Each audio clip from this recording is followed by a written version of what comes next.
GHQ और pentagon के रवाबित तेज। America की कुछ मामलात पर दोबारा मदद की पेशकश। पाक अमेरिका ताल्लुकात, मुस्तकबिल का मंजरनामा क्या होगा? किस मुल्क को किसकी हिमायत हासिल? अमेरिका को अफगानिस्तान में असल में मसला क्या है? जंग कॉलम्स। रोजनामा जंग के कॉलम निगार मोहम्मद मेहदी अपने कॉलम में army chief lieutenant general Asim Munir के दौरे अमेरिका के सियासी और माशी असरात का तज्जिया पेश करते हैं। वो लिखते हैं कि पाकिस्तान और अमेरिका के दो तरफा ताल्लुकात मुस्तकिल तौर पर कायम रहते हैं और अगर कहीं पाकिस्तान की सिविलियन हुकूमत और अमेरिका के माबैन कोई मसला भी दर आए तो भी जीएचक्यू और पेंटागन अपने रवाबित पर इसका असर नहीं पड़ने देते। वजह यह है कि दोनों ममालिक के सिक्योरिटी के मामलात पर ताल्लुकात बहुत गहरे हैं और कोई भी इनमें किसी तातुल को अपने मफाद में नहीं गर्दानता। जनरल आसिम मुनीर इन हालात में अपने पहले दौरा अमेरिका पर बतौर आर्मी चीफ गए जब दोनों ममालिक के माबैन ताल्लुकात तो बहाल हैं मगर इन ताल्लुकात के लिए मुस्तकबिल का क्या मंजरनामा होगा वाज़ेह नहीं है।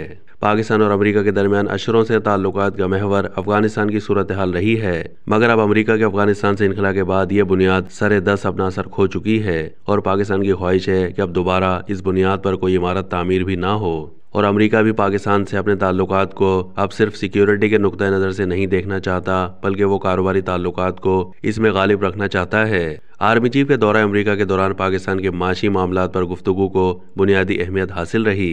आर्मी चीफ वतन अजीज की माशी तरक्की के लिए बराह रास्त दिलचस्पी ले रहे हैं, इसीलिए उनसे इन मौज़ूआत पर बात होना तवक्को के ऐन मुताबिक है।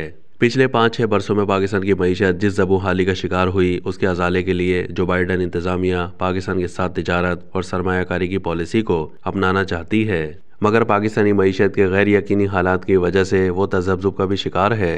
शुनीद है कि अमरीकी हुकाम ने आर्मी चीफ के सामने ये मौक़िफ़ दोहराया होगा कि चीन के पाकिस्तान में सरमायाकारी के बावजूद पाकिस्तान को चीन की जानिब से ज़बरदस्त तिजारती खसारे का सामना बल्कि पाकिस्तान में दौलत की कमी इसी सबब से हो रही है कि सरमाया कारोबारी अदम तवाज़ुन के सबब से चीन मुंतकिल हो रहा है और चीन की जानिब से इस अदम तवाज़ुन को ख़त्म करने की कोई कोशिश भी नहीं की जा रही।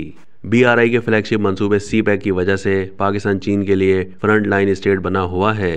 हालांकि BRI वैसे कामयाबी के झंडे भी नहीं गाड़ सका जिसकी चीन को तवक्को थी। अमेरिकी हुकाम ने यह भी कहा कि पाकिस्तान की कुल एक्सपोर्ट्स में से 21% अमेरिका को होती है और इस हजम को मज़ीद बढ़ाया जा सकता है। दूसरा अहम मसला मुस्तकिल तौर पर अफगानिस्तान की जानिब से पाकिस्तान को दहशतगर्दी का है।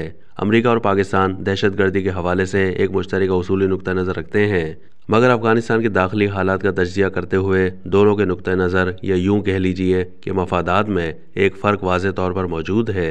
पाकिस्तान कलअदम TTP की दहशतगर्दी से सख्त परेशान है और जायज़ तौर पर समझता है कि अफगान तालिबान इस हवाले से पाकिस्तानी मफादात को परेशानी को कोई अहमियत नहीं दे रहे और इस हवाले से पाकिस्तान को अमरीकी हिमायत दरकार है। मगर अमरीका का मसला अफगानिस्तान में कलअदम TTP नहीं और न ही उसको उसकी कार्रवाइयों से कोई परेशानी है। अमेरिका को अफगानिस्तान में मसला दौलत इस्लामिया विलायत खुरासान से है जिसको हम दाइश खुरासान के नाम से भी जानते हैं और अमरीकी इंतज़ामिया में यह तसव्वुर तेज़ी से रासिख होता जा रहा है कि अफगान तालिबान की हुकूमत दाइश खुरासान के खिलाफ बहुत मौसर कार्रवाई कर रही है और अफगान तालिबान हुकूमत अमरीका को शिकायत का कोई मौका फराहम नहीं कर रही। पाकिस्तान के लिए सूरत हाल इससे बिल्कुल बरक्स है। हमारी शिकायत पर काबुल में कोई कान धरने को सिरे से तैयार ही नहीं दिखाई देता, उनका अजाला तो बहुत दूर की बात है और इस दौरे में आर्मी चीफ इस हवाले से मुश्तरका मफादात जो मुश्तरका हिकमत अमली से हासिल किए जाएं इसकी कोशिश करते महसूस हुए। अमेरिका को पाकिस्तान में गैर कानूनी तौर पर मुकीम शहरियों की उनके मुल्क वापस रवानगी की हिकमत अमली से भी इख्तिलाफ है। अमेरिका का कहना है कि अफगान तालिबान कोई जमहूरी तौर पर मुंतखब होकर नहीं आए जो उन पर ऐसी हिकमत अमली इख्तियार करने से कोई अवामी दबाव होगा। दोम, जिन अफगान शहरियों ने अमेरिका की मदद की थी उन पर इस अफगानिस्तान वापसी हिकमत अमली का असर नहीं होना चाहिए क्योंकि इससे दुनिया में ये तासुर कायम होगा कि अमेरिका अपने दोस्तों का तहफ़्फ़ुज़ नहीं कर सका। खबर यह भी है कि अमेरिका ने कुछ मामलात पर दोबारा से मदद करने की पेशकश की है और इससे इस पेशकश को कबूल करने के क्या असरात पाकिस्तान में मकामी सतह पर हो सकते हैं इसका पाकिस्तानी हुकाम की जानिब से जायज़ा लिया जा रहा है। फ़लस्तीन के ताज़ा अलमिया में पाकिस्तान का एक उसूली मौक़िफ़ है और पाकिस्तान इस हवाले से सऊदी अरब और मुत्तहिदा अरब इमारात की हिकमत अमली का भी जायज़ा ले रहा है। इसके साथ साथ पाकिस्तान भारतीय रवैये की वजह से भी परेशान है और पाकिस्तान का ये ख्याल है कि इसमें इसको अमरीकी हिमायत हासिल है और इस रवैये पर अमरीका को नज़रसानी करनी चाहिए क्योंकि इसमें सिर्फ पाकिस्तान के लिए मसाइल नहीं बल्कि एक ही टोकरी में तमाम अंडे रखने का तस्वुर किसी वक्त भी और किसी के लिए भी किसी नुकसान का बाइस बन सकता है। अब अमेरिका यह सब कुछ समझ सकेगा या नहीं इसका फैसला आने वाले वक्त में उसका रवैया करेगा।